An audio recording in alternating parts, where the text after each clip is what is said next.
Bueno, buenas tardes. Después de la presentación que hizo Alejandro, bueno, vamos a comenzar.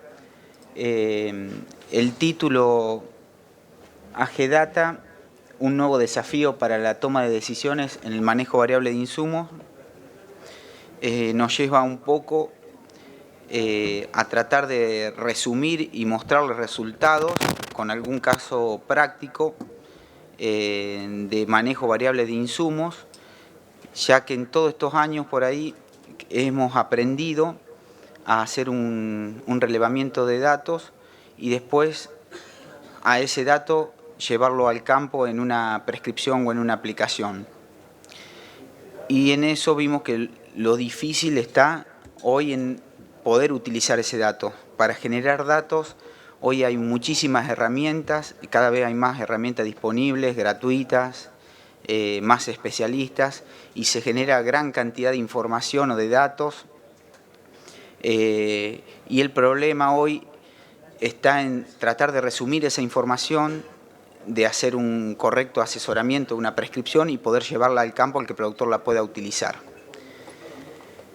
Bien, resumidamente, nosotros hace muchísimos años desde AGD que trabajamos en un departamento en diagnóstico, prescripción y aplicación, esos tres grandes ejes. La base de este trabajo la tenemos en el Veris, que es una herramienta de identificación de ambiente, de identificar variabilidad de ambiente. Hoy también se puede utilizar imágenes satelitales, drones, otro tipo de equipamiento. Nosotros arrancamos con el Veris. Hoy, por ejemplo, también para empezar a tratar de mejorar ese diagnóstico, estamos probando el Soil Optics, que es un sensor que mide rayos gamma del suelo, mide rayos gamma, radiación total gamma del suelo, y eso lo usamos solo para diferenciar cosas distintas en el suelo. Y después cuantificamos esa variación en tipo de suelo con el muestreo intensivo. Hacemos una muestra cada 3,5 hectáreas promedio, una muestra compuesta, y esa cantidad de muestras nos permiten cuantificar los nutrientes del suelo y también hoy la parte física, textura. Nosotros hacemos en el laboratorio más de 20 determinaciones.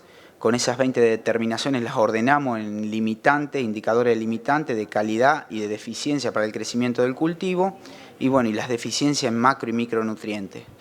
Y ese es el orden de lectura que le damos. O sea, para nosotros son más importantes las limitantes, o si tengo alguna limitante para el desarrollo de algún cultivo que me impida eso, indicadores de calidad, materia orgánica, saturación de bases, relación entre cationes, la SIC, y luego las deficiencias. O sea, vamos a ver el fósforo, que es el principal nutriente de deficiencia en la Argentina, lo vamos a ver en tercer momento, no antes de analizar las demás variables. Acá en la presentación les voy a mostrar los trabajos que tenemos nosotros. Iniciamos con fósforo hace muchos años, después seguimos en 2007-2008 con semilla y también con nitrógeno. Entonces voy a tratar de mostrar esas tres variables en ensayos a campo, en los campos propios de la siembra de AGD. Una vez que tenemos el diagnóstico completo con el muestreo de suelo y las capas que nos dan estas herramientas, nosotros podemos tomar decisiones de prescripciones variables de insumos, principalmente fósforo, nitrógeno y semilla, como decíamos recién, y también estamos trabajando hoy con cationes, pero más puntualmente en algunos casos, en zonas que ya se empieza a ver deficiencia de calcio y magnesio, y lo que es azufre y zinc, por ejemplo, ya lo incluimos, lo tratamos de incluir junto con la desmafertilización. Si vamos a usar algún arrancador en un cultivo, en una gramínea, en un maíz, en una zona que tiene deficiencia, ya tratamos de elegir algo que tenga zinc en la composición. Y azufre también tratamos de ir agregándolo junto con el fósforo o con algún otro fertilizante. Y luego al final hacemos el análisis con los mapas de rendimiento, que son fundamentales para tener el resultado de lo que pasó. En la mayoría de las pruebas no hacemos investigación directa, sino tomamos mucha información de la universidad. Tenemos cerca la Universidad de Río Cuarto, que trabaja mucho y tomamos información útil de ello. Nosotros lo que hacemos son pruebas a campo en franjas. Esas franjas tienen entre 10 o 14 hectáreas en ese caso, es un lote de 300 hectáreas, y lo mismo hacemos para semilla. Hoy AGD cuenta en lo que es las siembras propias, campo arrendado y campo propio, alrededor de 70.000 hectáreas relevadas, calculan llegar a 90.000 hectáreas para este año, y como servicios a terceros en los acopios ya llevamos más de 400.000 hectáreas relevadas con diagnóstico intensivo. Bien, este caso que les voy a mostrar acá es una prescripción de fósforo variable en el cual dejamos las franjas 2 y 0. En campo arrendado a largo plazo la empresa toma la decisión de empezar a reconstruir los suelos, principalmente por la brecha de rendimiento que tenía entre campo propio y arrendado. Se empezaba a ver una diferencia muy grande, entonces tenía que tomar acciones para que no se siga cayendo ese rendimiento y empezar a hacer lo mismo que estaba haciendo en campo propio. Arrancamos con el diagnóstico en el año 2013, hacemos la prescripción de fósforo con MAP para elevar a 15 ppm en una reconstrucción y dejamos la franja de 2 y 0 al voleo. Los primeros 2 años de mapa de rendimiento, maíz y soja, que se marca la franja, el primer año no se marcó tanto, pero se podía ver. Después, en el año 2015, se hace una reposición, que no se hizo todos los años, o sea, reposición le llamamos, nosotros teóricamente nivelamos el lote a 15 ppm, calculamos con los mapas de rendimiento la extracción que hizo el cultivo, que hasta hoy estamos usando las tablas del IMNI, pero estamos viendo alguna diferencia, porque la tabla del IMNI son promedios que hizo un investigador, promedio de varios análisis. La idea es empezar a hacer nuestras propias determinaciones de extracción. Entonces la reposición se hizo con 130 kilos de super triple, y seguimos con las franjas 2 y 0. En el año 2015-2016 hizo maní, del cual no tenemos datos porque no tenemos monitor de rendimiento, y después maíz, soja, maíz para este año. Como resumen de todos esos años, nosotros obtuvimos de la franja testigo versus el costado de la franja testigo, tuvimos en maíz el primer año entre 400 y 850 kilos, soja 250 a 290 kilos, alrededor de 1.000 kilos en las dos franjas en el maíz siguiente. Soja acá fue el año de la seca, la soja rindió 2.200 kilos, o sea, la diferencia fue un poco menos de 2 quintales. Y el último año, alrededor de 1.500 kilos de diferencia entre franja de 2 y 0 de fósforo o aplicado al voleo para nivelar. Es importante, acá nivelamos a 15 ppm y la franja con 2 y 0, después la siembra va con fertilizante, no queda totalmente con 2 y 0. Lleva un arrancador, en el caso de maíz, Nitrocomplex o SZ, según la planificación del gerente del campo, alrededor de 100 kilos por hectárea. Y en caso de soja, 80 kilos de Sausor, siempre que se haga soja como arrancador. O sea que la diferencia no es totalmente 2 y 0 versus aplicado. Y solo fósforo, la única vez que tuvo un diferencial de nitrógeno fue con el MAP inicial. Después se usa la prescripción de nitrógeno para todo el lote igual. Bien, los números son importantes, son más de 3.000 kilos en las 5 campañas con 2 aplicaciones de fósforo. Y bueno, lo que hicimos ahora es ponerle número a eso, descontando el costo extra que tuvimos para tomar esas decisiones. 2 aplicaciones de fósforo al voleo, $10 cada una de las aplicaciones. El diagnóstico con Veris cuesta $32 por hectárea con el muestreo intensivo y las recomendaciones que se hace al inicio. Y en fertilizante gastamos $126 más fuera de la franja que dentro de la franja por el agregado de fósforo. El promedio de las dos franjas, una fue 423 y otra $465 por hectárea en la diferencia con esos rendimientos. El promedio queda en 444 y el beneficio neto en 266, descontado los gastos de comercialización de cada cultivo, ¿no?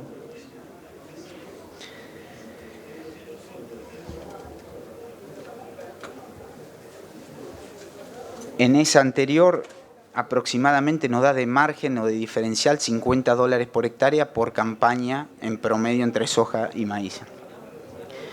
Este es otro lote de un campo que es propio de AGD, que es Estancia Charras, en la zona de Olaeta, Charra. Este es el nivel de fósforo del lote. Debajo, lo que se ve todo rojo es debajo de 10 ppm. En promedio está en 8 ese lote, entre 6 y 15.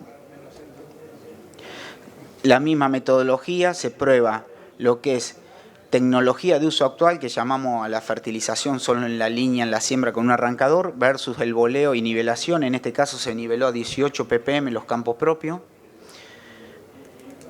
Acá es muy curioso porque el boleo se hizo en macollaje en el trigo. Se sembró trigo y el boleo de superfosfato triple se hizo en macollaje porque se llegó tarde. Entonces se hizo la siembra del trigo con nitrocomplex, se hizo siembra con nitrocomplex más boleo para nivelar a 15 ppm esas zonas y fue durante el macollaje. Nos sorprendió la respuesta porque siempre el fósforo lo pensamos para más a largo plazo, 4 años, es decir, bueno, en la rotación fertilizamos el suelo, no tanto el cultivo, y lo que vimos ese primer año fueron 9 quintales de respuesta en trigo bajo riego, que nos llamó mucho la atención, y 4 quintales la soja siguiente arriba del trigo, que fue solo con arrancador con Sausor. O sea, en esa campaña 1.350 kilos de respuesta, y ahora tenemos los datos siguientes, de las siguientes campañas también.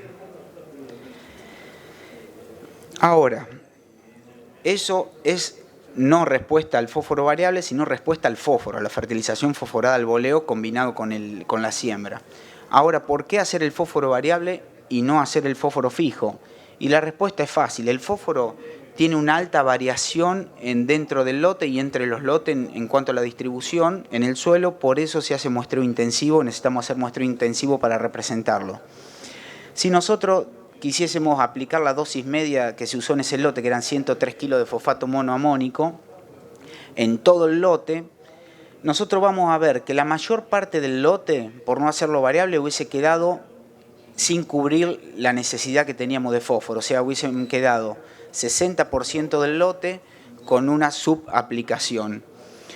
Lo amarillo es lo único que hubiésemos acertado con esos 103 kilos fijos, que es el 15% del lote.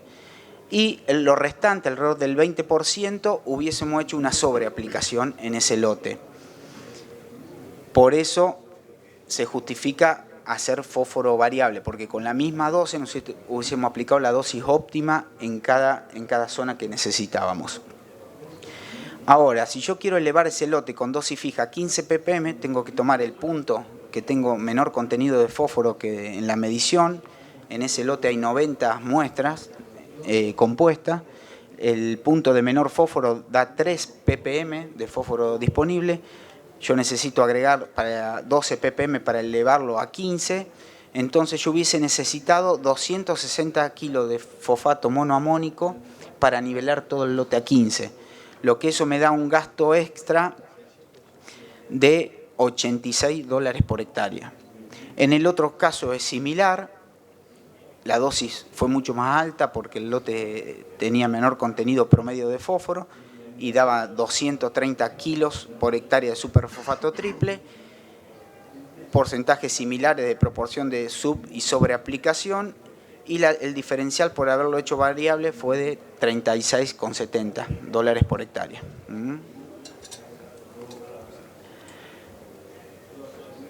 Bien.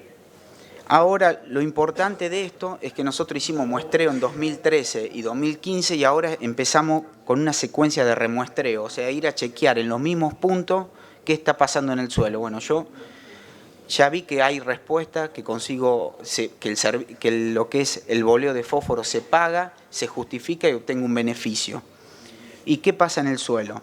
Nosotros usamos el modelo de fósforo equivalente para nivelar el fósforo del suelo. Usamos 5 kilos de fósforo elemento para levantar una ppm.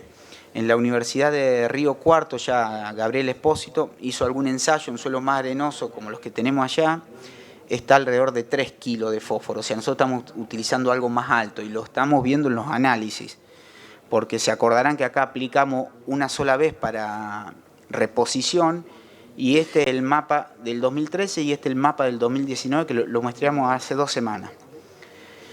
Y esta es la diferencia entre un mapa y otro. O sea, recompusimos muchísimo el fósforo del suelo, nos llamó la atención cómo se marcan las franjas que dejamos con 2 y 0.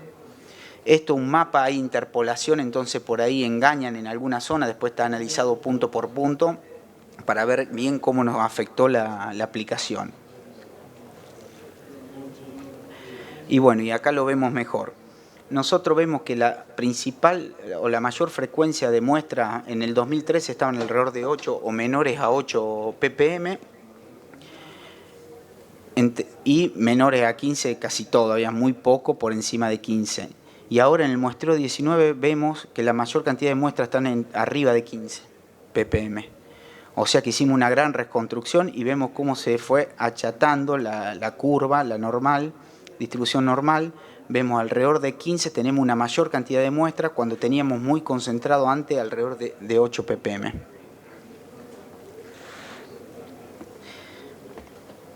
Y recuerden que están las franjas con 2 y 0 que impactan bastante en el análisis. Por ahí los podríamos sacar para hacer un mejor análisis de respuesta. Lo mismo pasó en el otro lote.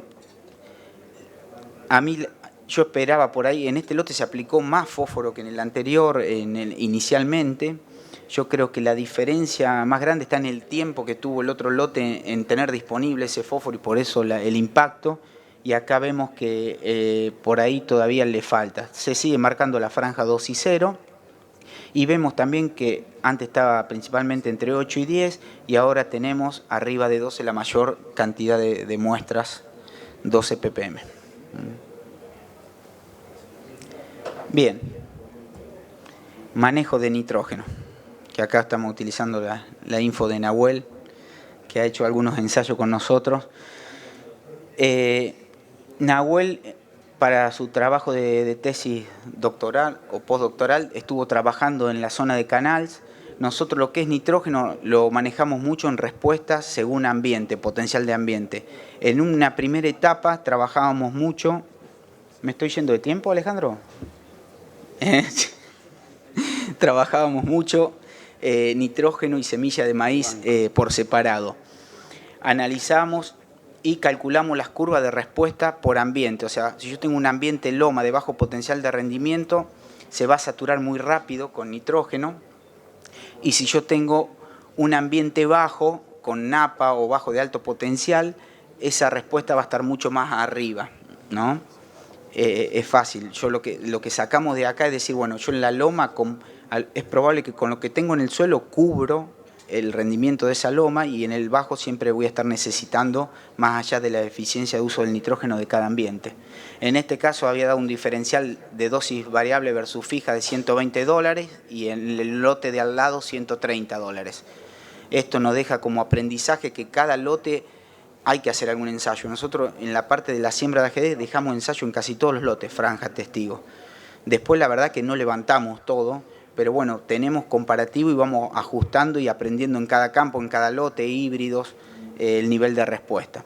Lo mismo hacíamos con semillas, dejando franjas y midiendo en cada ambiente qué combinación anduvo mejor, en la loma, media loma, abajo, esto en la zona de Colonia Carolla, esto en la zona de La Carlota, también el diferencial de dosis variable de semilla versus la dosis fija, las distintas densidades. Acelero un poco. Ahora lo que estamos haciendo y un poco también viendo dónde van los investigadores y que nos parece bien, es analizar lo que es la combinación de densidad variable con nitrógeno, o sea, van de la mano. Si yo en un ambiente pongo 45.000 semillas, voy a tener un requerimiento de N diferente a que si pongo 90.000. Y bueno, y eso es lo que empezamos a hacer. Acá tenemos la loma bien marcada en la prescripción y el bajo, las distintas densidades, este es el mapa de rendimiento y este el análisis. Y vemos combinaciones de 100 kilos de sulfán, 200, 300 y 400, con 45, 60, 75 y 90.000 semillas en cada ambiente. En el análisis rápido vemos que 90.000 semillas rindió más tanto en la loma como en el bajo con 300 kilos de sulfán. Eso es el contenido de nitrógeno al inicio. El sulfán es nitrógeno y azufre. Bien, ¿qué es lo que nosotros medimos después de eso? Resumiendo, o sea, vemos el mayor rendimiento de 90.000 semillas, el híbrido del 7210, que es un híbrido que se usan densidades más altas que otros híbridos, pero bueno, cuando analizamos el rendimiento, el margen, no el rendimiento en kilos, vemos que para la loma la mejor densidad fue 45.000 semillas con 100 kilos de sulfán, o sea, lo que veíamos en el análisis de Nahuel, que la loma se satura rápido con nitrógeno porque el rendimiento es más bajo. Y en cambio en el bajo la mejor opción fue 90.000 semillas con 300 kilos, porque con 90.000 con 400 ya tengo un gasto extra de nitrógeno en fertilizante. Bien, lo importante que estamos viendo es esto. Más allá de todas estas tecnologías y que cada uno nos da un plus en el rendimiento y que la combinación de las tecnologías nos van a dar el mayor éxito, lo que nosotros vemos es esto, que por lo que empezó la empresa a trabajar los campos arrendados también bajo el esquema de agricultura de precisión. Nosotros ¿qué vemos? Que se está achicando la brecha. En el año 2013, 2014, 2012, 2013 es cuando se comenzó, esto es en maíz, y vemos que se fue achicando la brecha o la diferencia de rendimiento entre el campo propio y arrendado. Y lo más importante de esto acá, que es la estabilidad.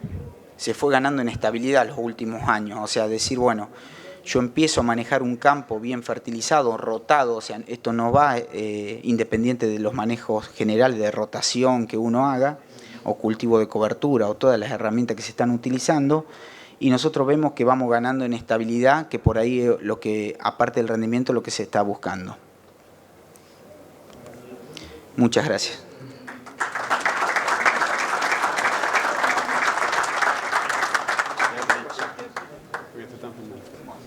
Bueno, ahora abrimos el espacio de preguntas.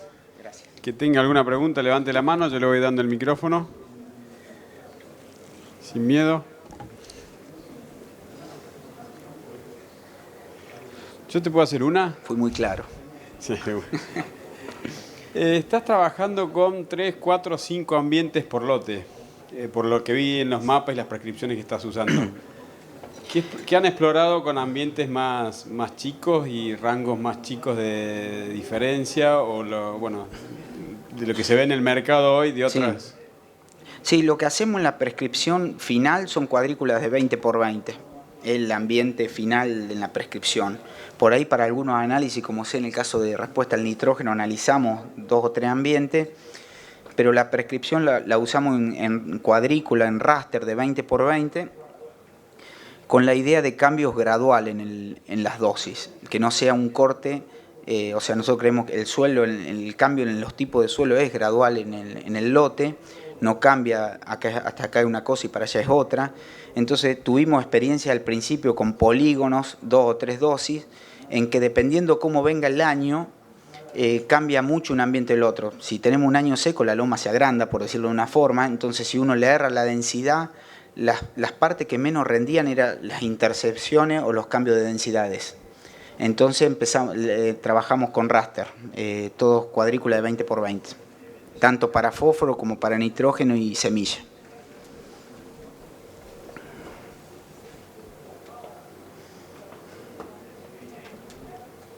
Muy bien, gracias. Hola, las partes por millón de los testigos de fósforo, ¿en cuánto estaban? ¿Tenés alguna idea? Sí, el lote que está en el círculo de riego estaban en 6 ppm, hay varios puntos, pero alrededor de 6 ppm, entre 6 y 8, y el otro de 300 hectáreas estaban entre 4 y 7, o sea, eran muy bajos. Igualmente, más allá de que sean tan bajos, nos sorprendió el nivel de respuesta. O sea, uno no espera respuestas tan altas a un boleo de fósforo, que muchas veces hemos discutido el tiempo de incorporación de ese fósforo, si llega a estar disponible, y vemos que en el caso del trigo fue en menos de un año, durante el cultivo se aplicó y estuvo disponible.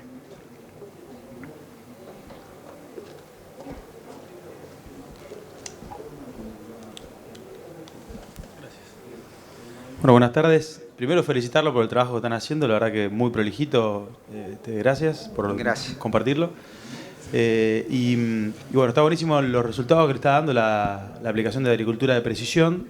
Y bueno, un poco preguntarles hacia adelante cuáles ven que son los próximos desafíos en cuanto a tecnología a incorporar por la empresa. Bueno, el desafío más grande de todo esto es poder llevarlo aplicado a campo. Hay muchas herramientas de las cuales hoy disponemos, y siempre, o todas las pruebas iniciales que tuvo la empresa fueron ponerla a campo, hasta que no se formó una persona exclusiva que fue al campo. Creemos que esa es una barrera grande para muchos, por eso nosotros con nuestros clientes trabajamos mucho en eso, en tratar de ayudarlos. Y bueno, y para lo que se viene, hoy creo que es el manejo de la información. Hoy generamos cantidades de información, bueno, lo ven acá con la cantidad de aplicaciones nuevas que hay.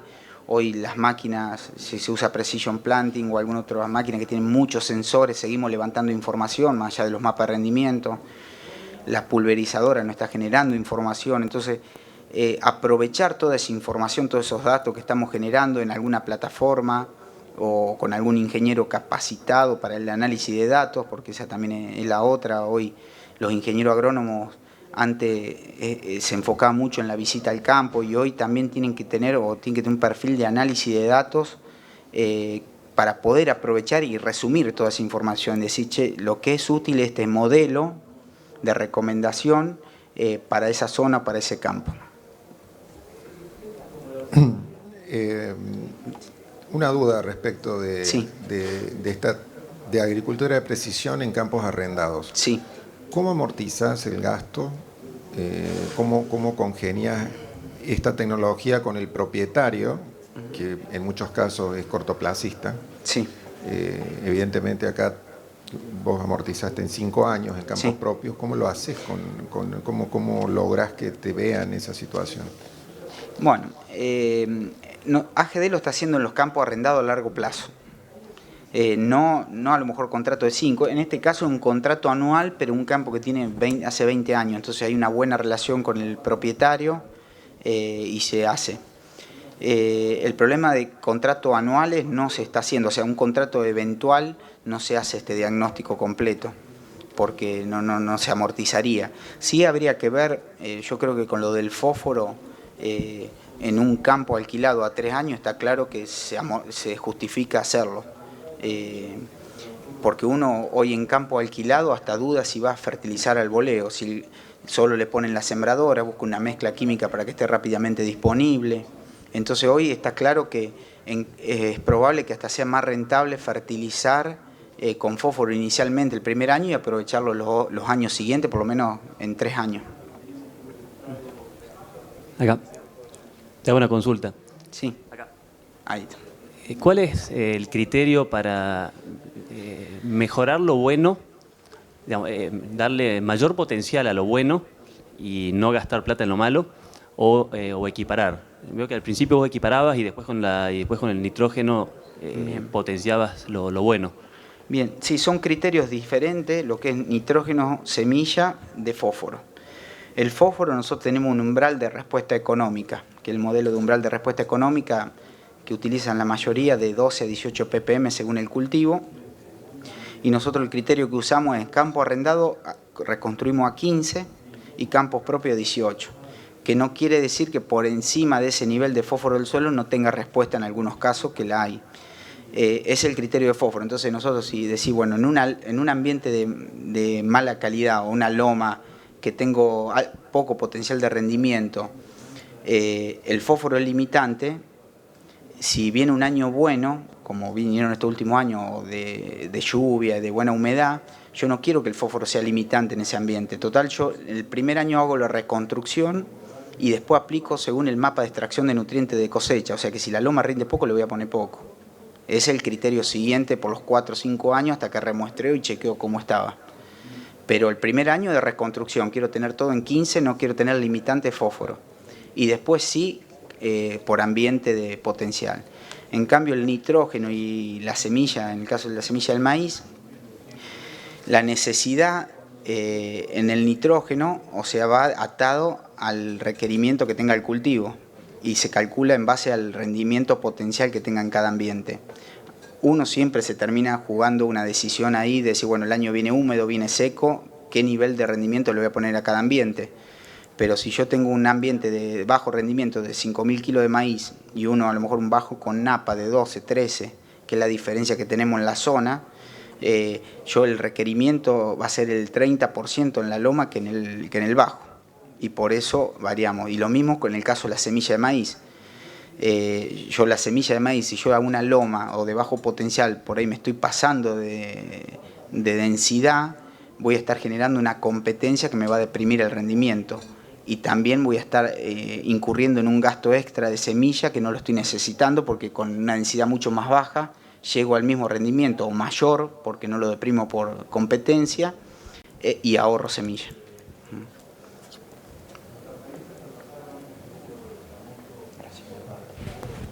¿Alguna pregunta más?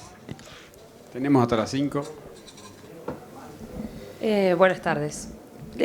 Consulta, ¿cómo les ha ido con la prueba del Soil Optics? ¿Y qué experiencia tienen? Está bien que ustedes hace muchos años que usan la rastra, pero con las distintas herramientas que hay el día de hoy, incluyendo la que mencionaste antes de la sembradora. Bien.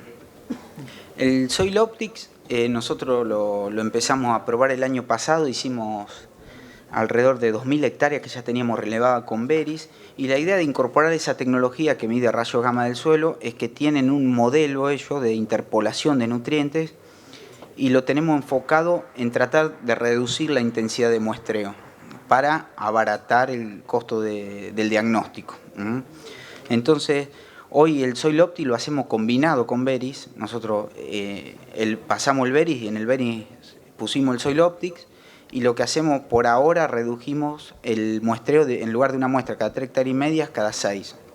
Porque el Soil Optics lo que hace mide rayos gamma del suelo y después toma una medición del rayo gamma total en cada punto de muestreo, y ellos tienen modelizado para interpolar los nutrientes de las muestras con la lectura del rayo gamma. O sea, modelizaron y calcularon, y eso mejora y da una mayor definición al mapa de nutrientes. Es lo que estamos viendo. En algunos nutrientes ajusta mucho mejor y en otros menos, y por eso todavía estamos evaluando y lo estamos haciendo más masivo, pero analizándolo todavía. Tengo una preguntita, ¿qué tal? ¿Qué tal? ¿Tenés presente la relación de las hectáreas que muestrearon, que hablabas de 70.000 hectáreas en algún momento a lo largo de los años, a donde pudieron implementar después todo el proceso de fertilización variable, etcétera? Sí. Y te la completo con otra. Y si fuera que no están pudiendo hacer el trabajo en todas las hectáreas, ¿cuáles son las limitantes que ves? Bien. Las 70.000 hectáreas que son de AGD se hacen todas.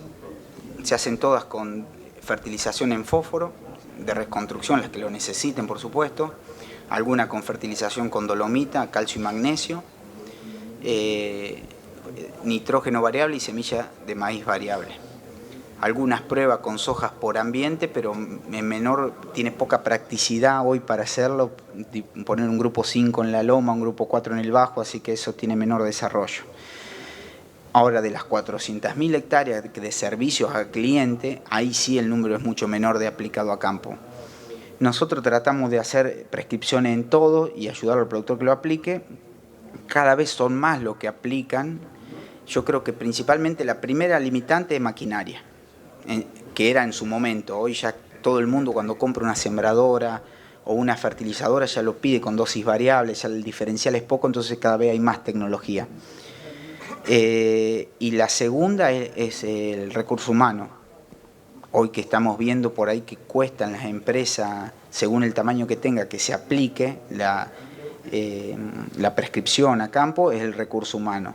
Donde más problemas se ve en cosecha, porque en la cosecha nadie quiere parar. Entonces, si bueno, si yo tengo que calibrar la cosechadora, juntar el mapa, si hay algún problema cosechamos igual. Y eso sí todavía nos pasa a nosotros, porque no podemos tener una estructura de gente que esté en todos lados. Y bueno, y en siembra por ahí sí se toman un tiempo para, si tienen que renegar un rato, encargarlo, cambiarlo para que salga andando. Pero el recurso humano hoy me parece que es la principal limitante para aplicarlo a campo. Vimos los costos directos, pero hay costos que están ocultos, en la implementación de esta tecnología, ¿cuánto evaluás por hectárea que le cuesta a AGD? Todo lo que no es directo, ¿no? Lo que hemos visto. Vos hiciste un análisis de 5 años, pero ustedes son una estructura, tienen un desarrollo, recursos humanos. Sí. ¿Cuánto cuesta eso? Bueno, nosotros, hoy AGD para esas 70.000 hectáreas, nosotros somos un departamento de la unidad de negocio de AGD de los acopios y nosotros le prestamos servicios. O sea, en esos $32 que yo le cobro, está incluido el recurso humano y el servicio de asesoramiento y de prescripción. Lo que sí tiene UNAGRO hoy es, para esas 70.000 hectáreas que ya vemos que está llegando a un límite, porque no tiene tiempo para el análisis, la información y el resto de las cosas, es una persona. Para armar todo eso impuso una persona, que es el recurso humano que está exclusivo, pero bueno, ya cuando pasó las 50.000 hectáreas se le empezó a complicar los tiempos para llegar a todo. Ese sería el recurso extra que por ahí no está evaluado en eso. Con respecto a los mapas de ambiente, ¿cómo los variás de acuerdo a los años húmedos o secos? ¿Tenés alguna variación? ¿Te manejás con algún rango? Los ambientes no los variamos. Nosotros tenemos, al menos que sea algo por, como tuvimos algunos años de cambio de ambiente por excesos hídricos de napa o algo de eso, los ambientes nosotros manejamos siempre los mismos extremos, el ambiente de alto potencial y el de bajo. Y sí lo que cambiamos son las densidades o las dosis que relacionamos a esos ambientes. Si el año viene seco, por ahí bajamos el nivel potencial de los ambientes y si vienen húmedos los aumentamos. Lo más difícil no es eso, que por ahí uno es una decisión más sencilla y hoy hay mucha información de los semilleros, de las empresas. Lo más difícil es cuando vos ya ese ambiente de alto potencial o el bajo pasa a ser malo por excesos hídricos, como lo que pasó que se invierten los ambientes estos años de mucha humedad. Eso ya es más complejo, ahí es difícil, porque uno nunca va a esperar que se le va a inundar el bajo o hasta dónde. Sí podés decir, bueno, yo hago humedad inicial, veo dónde está el nivel de napa y en base a eso ir diciendo, bueno, si yo ahora en el bajo, al arranque de la siembra en septiembre, tengo la napa 60 centímetros, tengo riesgo de encharcamiento, no me voy a arriesgar a poner alta dosis ahí.